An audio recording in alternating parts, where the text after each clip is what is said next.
No ar, pela TV CPAD, o seu programa Teologia em Foco. O nosso entrevistado de hoje congrega na Assembleia de Deus Ministério do Belém, em Guarulhos, e é diretor da Faculdade Evangélica de São Paulo, FAESP. Ele também é escritor, conferencista, teólogo com mestrado. Pastor Elias Torralbo, seja muito bem-vindo ao nosso programa de hoje. Obrigado, meu amigo pastor Gilberto Silva, um prazer atender o seu honroso convite e poder cumprimentar a todos os internautas deste importante programa Teologia em Foco. O foco de nossa entrevista de hoje é ressurreição. Vamos ao foco.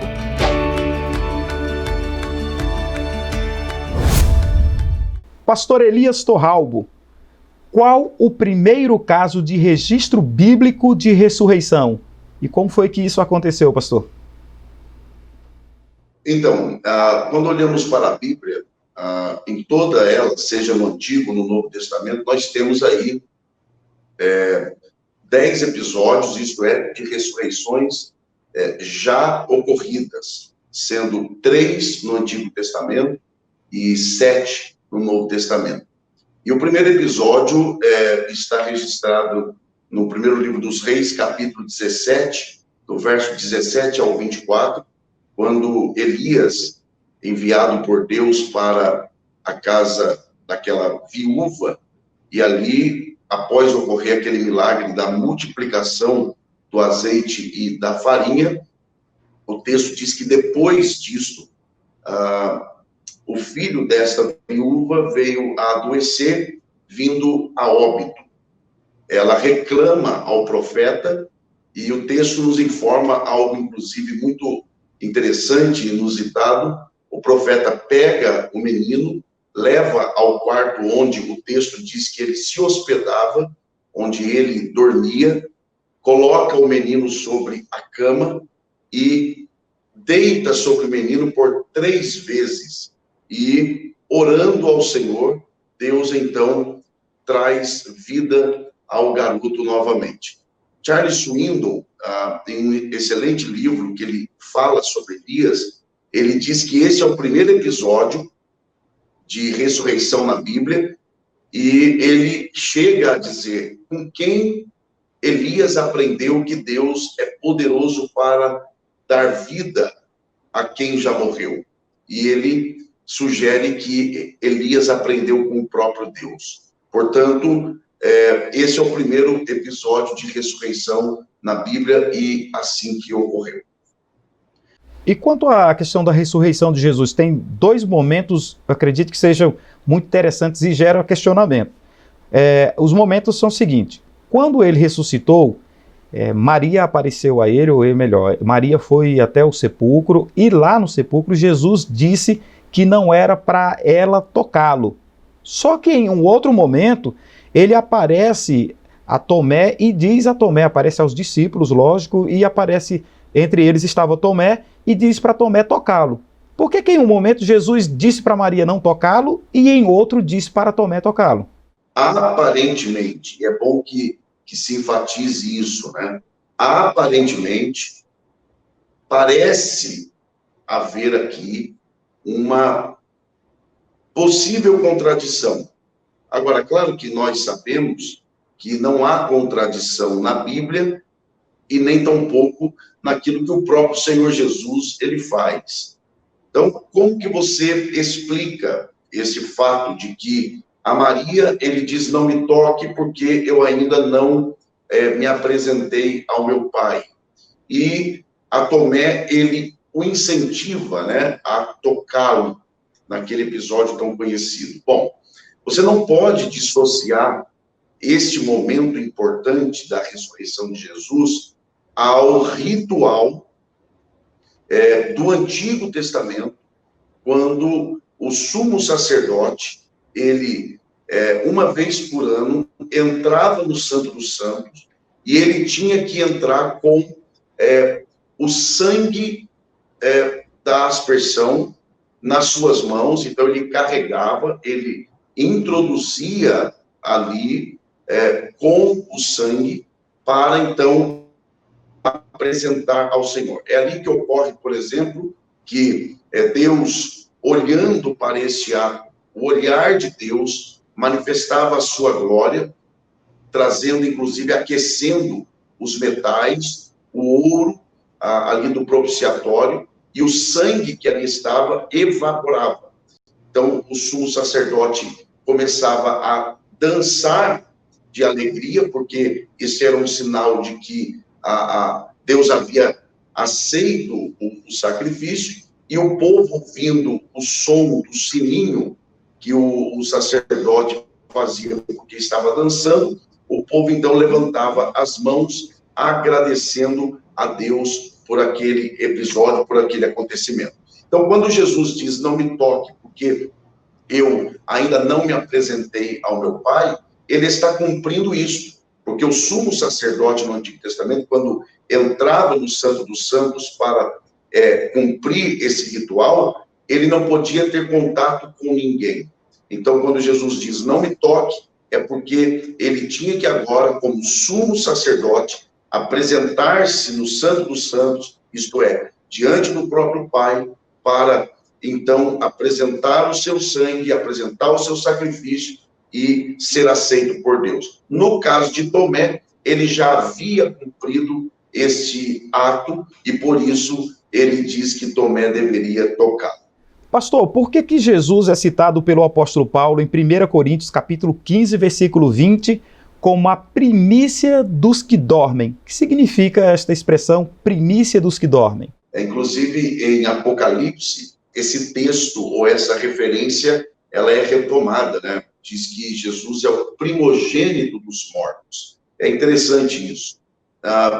Nós precisamos olhar para o capítulo 15 da primeira carta de Paulo aos Coríntios com muita atenção, porque Paulo está tratando claramente ali sobre a doutrina, não só a doutrina, mas a importante doutrina da ressurreição.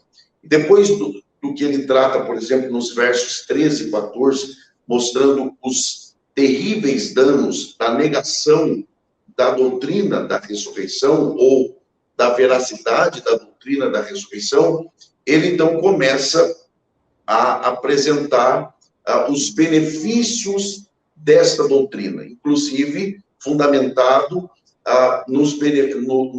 na ressurreição do próprio Senhor Jesus. E por que ele diz que Jesus ele é a primícia dos que dormem? É interessante porque se lermos Levítico 23 e 10, ali você tem a entrega das primícias dos feixes. Então, qual era o ato? Os primeiros feixes eram entregues a Deus. Aquilo era sinal do quê? De uma colheita maior.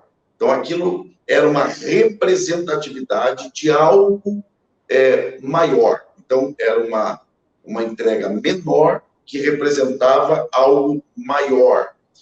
Quando Paulo usa a expressão primícias, ao referir-se a Jesus, muito provavelmente ele tem isso em mente, de que Jesus Cristo é o primeiro daqueles que ressuscitam ou ressuscitarão para nunca mais morrer.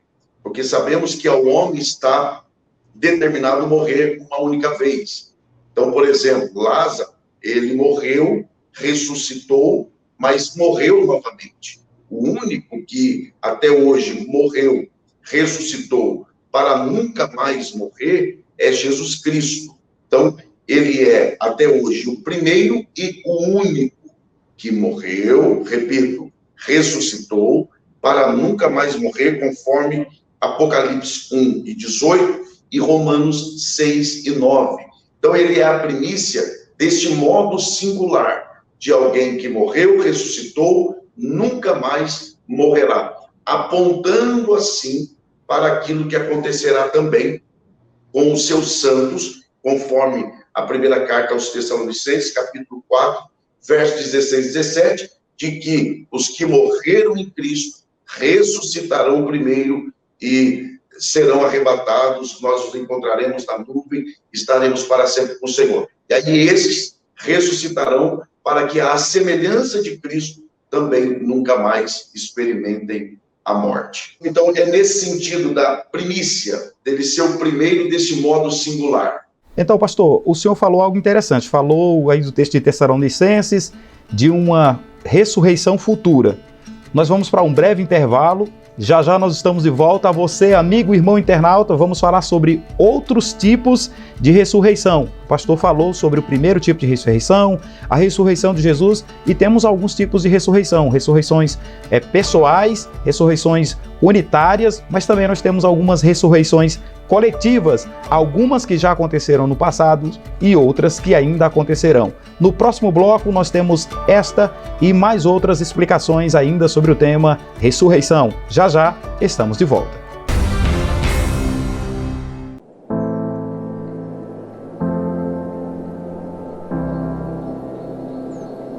We live in a world with so much hurt, many in physical pain, Alzheimer's, cancer, mental illness, addiction, or living with a chronic illness. Others shouldering the overwhelming weight of caregiving. People all around us are suffering. For millennia, people have turned to the Bible to find hope in the midst of endless suffering. And now, for the first time, there's a special edition, the Beyond Suffering Bible, created specifically for those who suffer and for those that love them and care for them. For nearly 50 years, I've lived in a wheelchair, and for many of those years, I have dealt with chronic pain. I know, I understand the heartbreak, the isolation, and the anguish, but I also know the joy that can come even in life's darkest hours. The Beyond Suffering Bible helps us grasp that God is near, with study notes, special features, devotionals, and profiles of others who have valiantly faced suffering. The Beyond Suffering Bible helps people grasp what true healing is all about, and it points them to passages that instill courage. God is good, no matter how harsh the suffering. Where struggles seem endless, God's hope is infinite. And the Beyond Suffering Bible highlights this wonderful truth.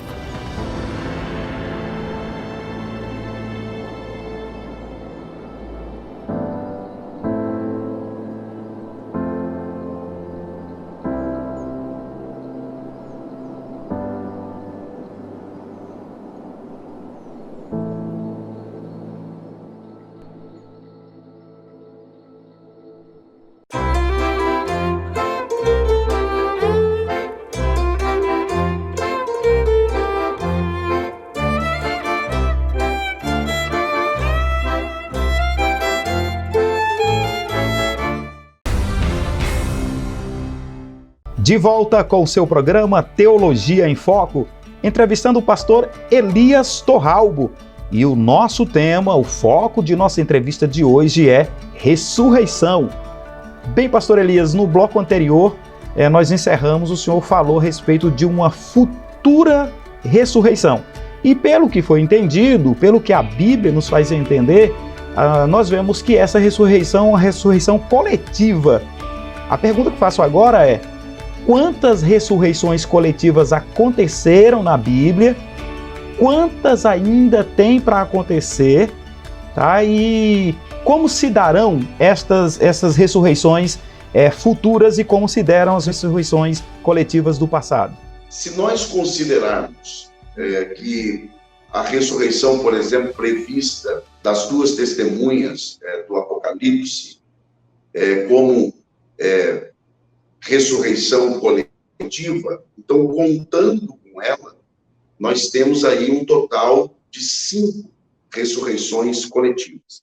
A sequência é esta. Primeiro, a que já aconteceu, que é a ressurreição dos santos do Antigo Testamento, conforme Mateus 27, 52 e 53. Aliás, essa é uma passagem que tem causado aí muita polêmica, tem trazido aí vários debates, né, motivado vários debates, e me parece que o próprio Mateus, que é o único evangelista e a única passagem em toda a Bíblia que registra que no momento em que Jesus morreu, a terra tremeu, os sepulcros se abriram e santos do Antigo Testamento foram vistos, O próprio Mateus, você percebe uma certa relutância dele entrar em detalhes, porque me parece que nem mesmo ele tinha muito desses detalhes.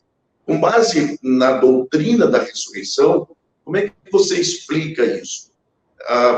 De que esses irmãos ressuscitaram, foram vistos, muito provavelmente voltaram a conviver com as pessoas e depois vieram a morrer novamente. Haja vista que, conforme nós falamos no bloco anterior, Jesus Cristo é o primeiro e até hoje o único que morreu, ressuscitou para nunca mais experimentar a morte. Então, nós temos esse primeiro caso e depois a sequência é esta. A ressurreição dos santos da igreja no arrebatamento, conforme João 14:3, 1 Tessalonicenses 4:16 e 1 de Coríntios, capítulo 15:52. Esta ressurreição se dará no ato em que Jesus vier buscar a igreja.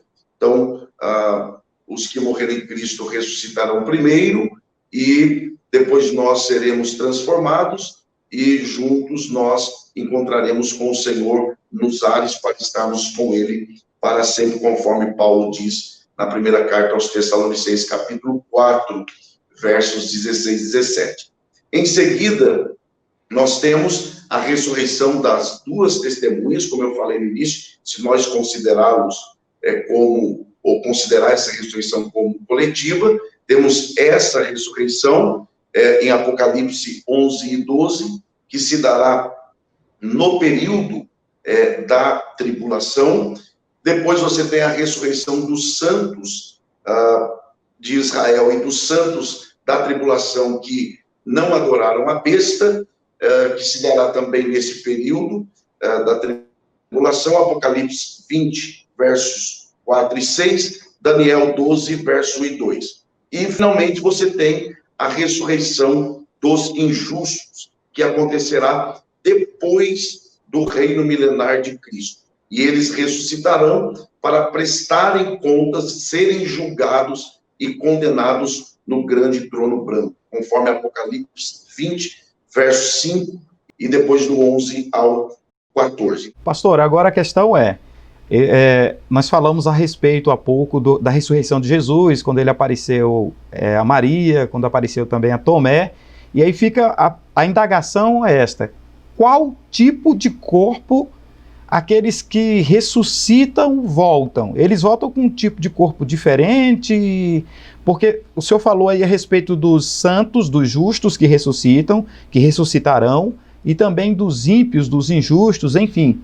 Agora a questão há uma distinção? Que tipo de corpo é igual esse mesmo corpo que nós temos hoje? Você sabe que essa é uma questão que inquieta todos nós, né? Bom, como é que você, pelo menos, tenta responder isso, né?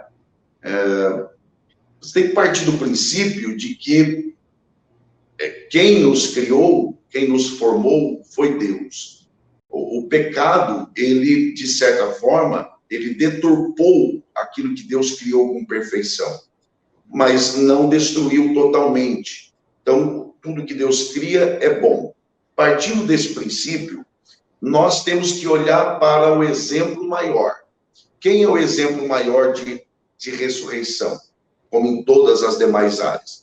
Aquele que é chamado por Paulo, como nós já falamos, e já foi levantada essa questão, aquele que é chamado por Paulo de as primícias, né? Ou a primícia dos que dormem. Então, nós temos que olhar para Jesus, ou seja, olhar para aquilo que aconteceu com ele. Então, em primeiro lugar, a ressurreição de Jesus deixa claro que o corpo em que ele se apresentou era um corpo físico, pois, por exemplo, ele guardava nesse mesmo corpo as marcas dos pregos nas mãos e do próprio sinal da lança que o traspassou. Então, você tem ali um exemplo de que o corpo é físico.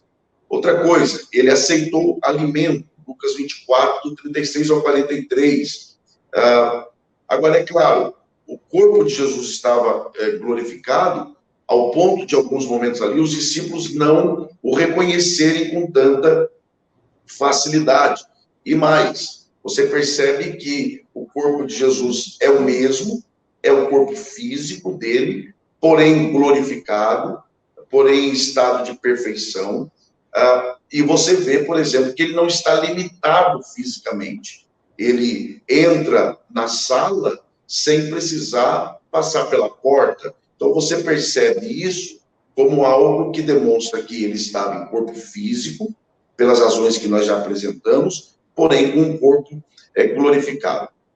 Agora, quando você lê, por exemplo, Filipenses 3:21, você percebe claramente que Deus, ele há de recuperar do pó um corpo que possui uma relação com o nosso corpo mortal. Tá? Agora, transformado e adaptado ao novo ambiente em que nós haveremos de morar. Agora, uma coisa importante, pastor Edilberto, quando você lê, por exemplo, e eu volto a dizer que esta é a passagem-chave para entendermos a doutrina da ressurreição, quando nós lemos 1 Coríntios 15, do 42 ao 44, Paulo, ele fala da morte como uma espécie de semeadura do corpo. Como que ocorre a semeadura?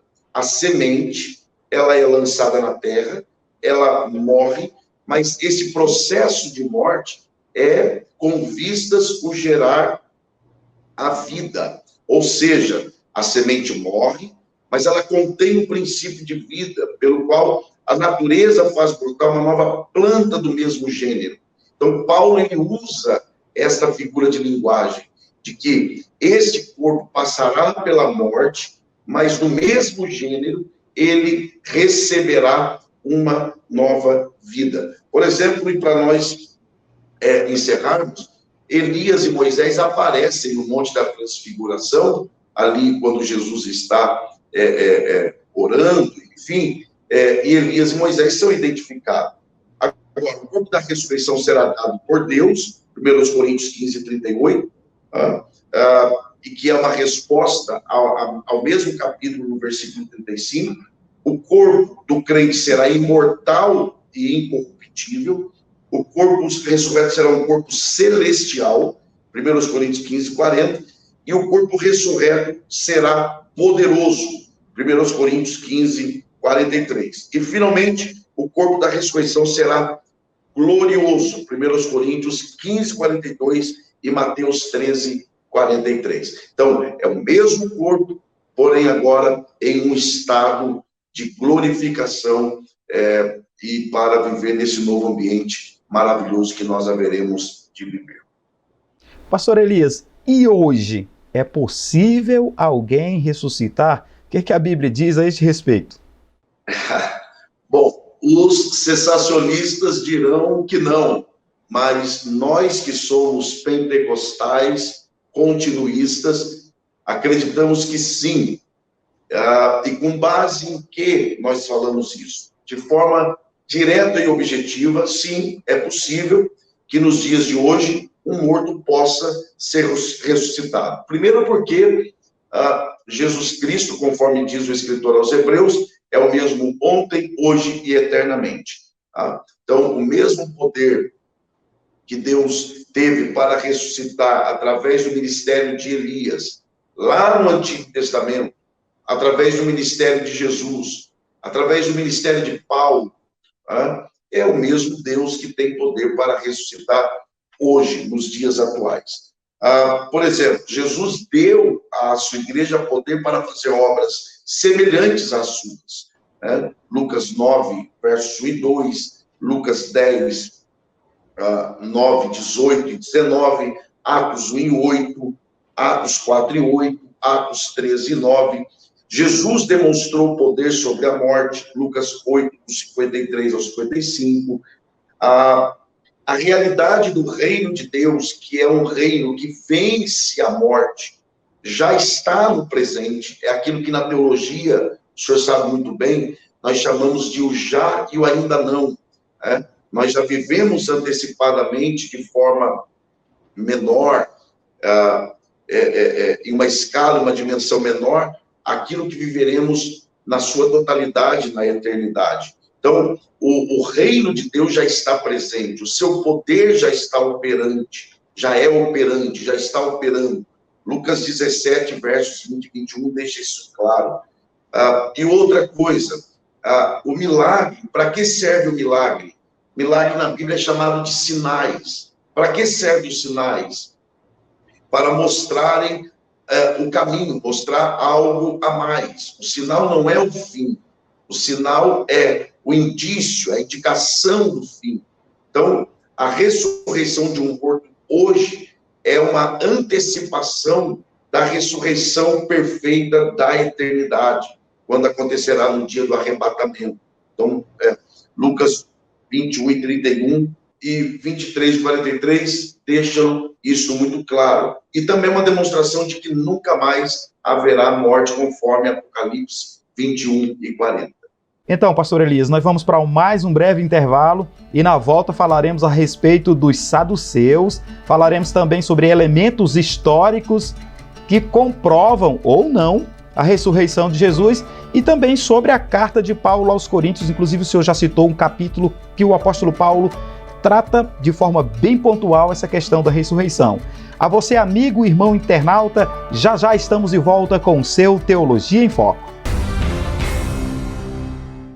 Conheça os livros da série Pregadores da Bíblia de Ciro Sanches Zibordi. Serão 7 livros e os 3 primeiros já estão à venda. João, o pregador politicamente incorreto. Estevão, o primeiro apologista do Evangelho. E Pedro, o primeiro pregador pentecostal. Adquira agora mesmo pelo nosso site www.cpad.com.br ou pelo 0800 021 7373. Série Pregadores da Bíblia. Mais um produto com a qualidade CPAD.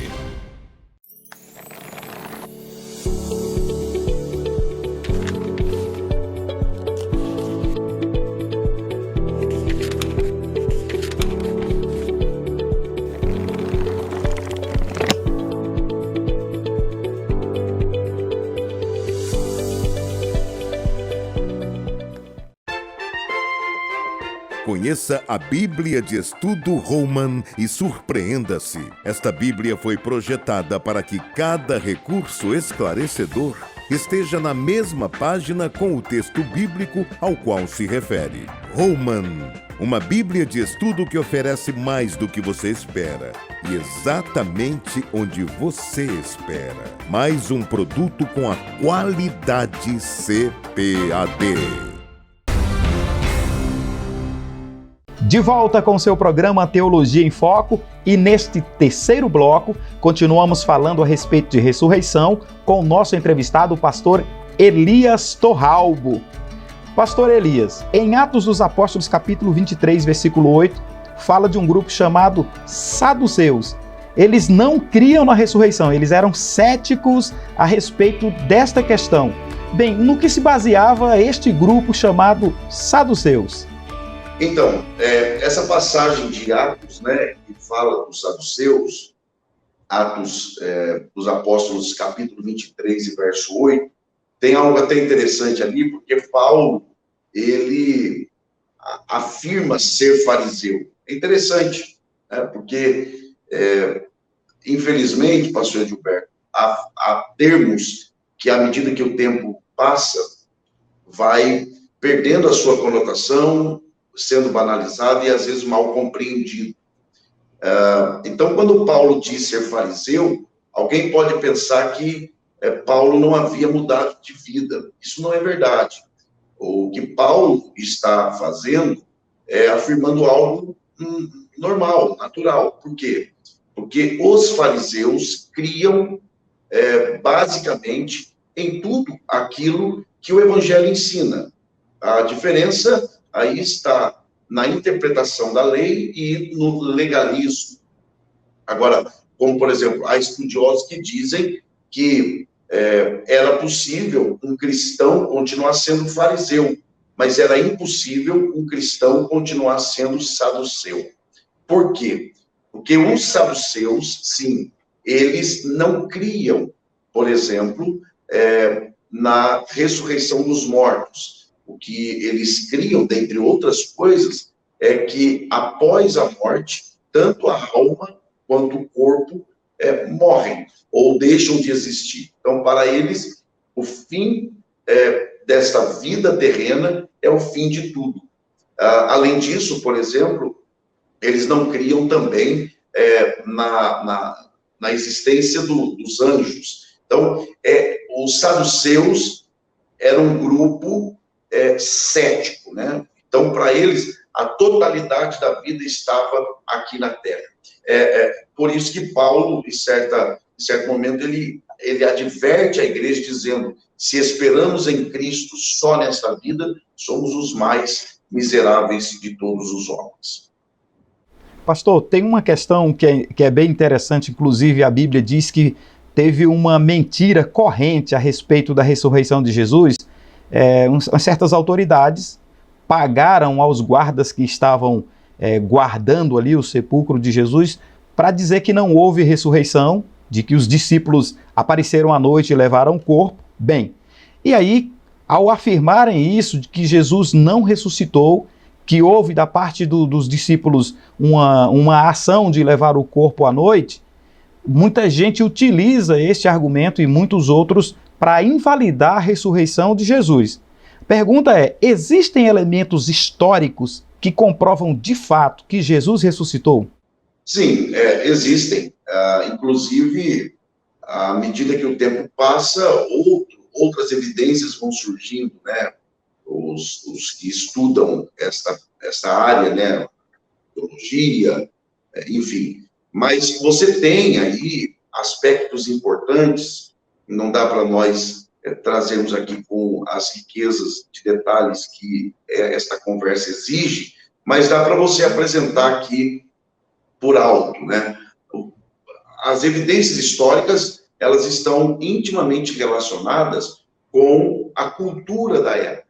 Então, por exemplo, você lê o que está em 1 Coríntios, capítulo 15, do verso 3 ao 5, em que Paulo afirma que Jesus morreu pelos nossos pecados, segundo as Escrituras, ele foi sepultado e ressuscitou no terceiro dia, segundo as Escrituras, e apareceu a Pedro e depois aos 12. Ora, no período em que Paulo escreveu isto, pessoas que viviam na época que Jesus morreu e ressuscitou, ainda estavam vivas. E você não encontra alguém questionando isso. Então, Paulo afirma, e não há um questionamento. Pelo menos, não há prova histórica de que houve esse questionamento. Você tem também o fato do túmulo vazio ter sido descoberto por mulheres. Quem é que anunciou? As mulheres. Ora, todos nós sabemos que, segundo a cultura da época, naquela região, as mulheres não tinham tanta voz, mas o que elas falaram foi levado adiante. Então, como é que mulheres falam de algo tão extraordinário e isso perdura por tanto tempo? Em terceiro lugar, você tem também a investigação que Pedro e João fizeram no túmulo vazio. Então, isso é historicamente provável, né? A visita dos discípulos à tumba vazia é extremamente plausível. Você tem aí também um fato importante de que os discípulos estavam decepcionados após a morte de Jesus e depois eles se encontram com Jesus, eles renovam a sua esperança, a sua fé, e ao ponto de entregarem as suas próprias vidas, de viverem contra o sistema da época. Com exceção de João, os demais apóstolos, todos foram martirizados. Como é que homens comuns, homens dotados de inteligência, vão entregar a sua vida por alguém que não apareceu a eles, de fato, ressurreto? Então, você tem também esse fato. Eles anunciaram a ressurreição, o que era um absurdo. Uma coisa até importante que se diz, na nossa cultura ocidental, se valoriza muito o Natal e não se valoriza tanto a Páscoa, o que é um erro. Não estou dizendo que seja um erro não valorizar o Natal, temos que valorizar, mas é preciso valorizar, sobremodo, a Páscoa, Porque nascer, todos os dias nasce alguém. Nesse momento, tem pessoas nascendo. Agora, ressuscitar não é um evento normal. E a Páscoa comemora a ressurreição de Jesus. Então, os discípulos anunciaram isso. E anunciaram porque criam nisso, né? Os próprios opositores ao cristianismo, eles não negavam isso. Eles se opunham a outras coisas, mas, no geral, eles não se opunham a isso. Então, você tem estas e outras evidências também históricas, culturais, que confirmam que Jesus, de fato, ressuscitou. E é uma questão de fé, né, companheiro? Com certeza, questão de fé. Pastor, o apóstolo Paulo coloca em sua primeira carta direcionada aos Coríntios, inclusive o senhor já citou alguns capítulos desta referida carta, ele coloca a ressurreição como uma importante base de sustentação do cristianismo. Resumidamente, o que o apóstolo Paulo diz, embora o senhor já tenha citado aí de forma não muito aprofundada essa questão da ressurreição ou da importância da ressurreição citada pelo apóstolo na referida carta primeira aos Coríntios, resumidamente, o que é que essa carta diz?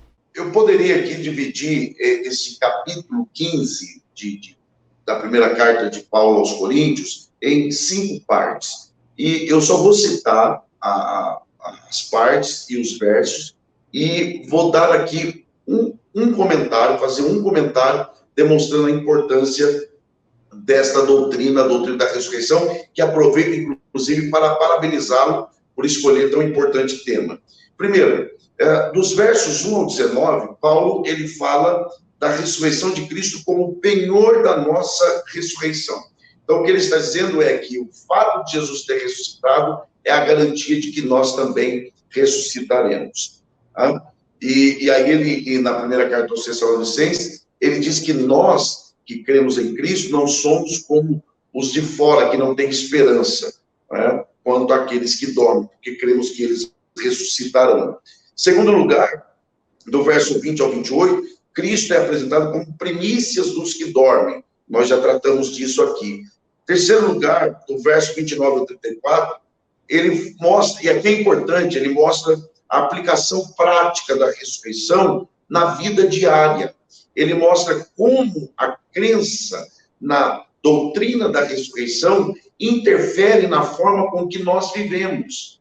A maneira com que nós lidamos com o corpo, a maneira com que nós lidamos com o próximo, a maneira como nós lidamos com a perseguição, os problemas, porque a doutrina da ressurreição, ela renova em nós a esperança, nos motivando a permanecermos cumprindo o propósito de Deus em nós e através de nós. Em quarto lugar, do verso 35 ao 49, os ressuscitados terão um corpo, como nós já tratamos, e dos 50 ao 58, os vivos serão transformados. Mas, de tudo isso, eu extraio os versos 13 e 14 para demonstrar a importância dessa doutrina, a doutrina da ressurreição.